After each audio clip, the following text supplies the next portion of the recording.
নিজেকে ভুলিয়ে সীমানা পেরিয়ে তোমাকে চেয়েছি যে আজ তোমার হাতেই সাজাবো আমার স্বপ্নের ঘর।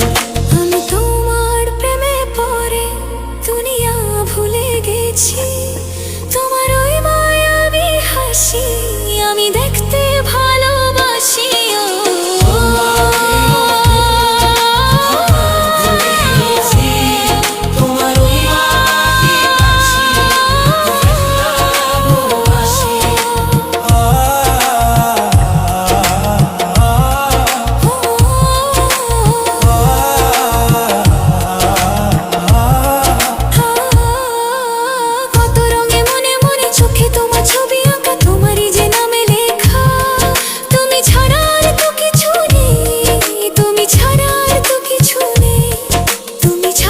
কিছু নেই।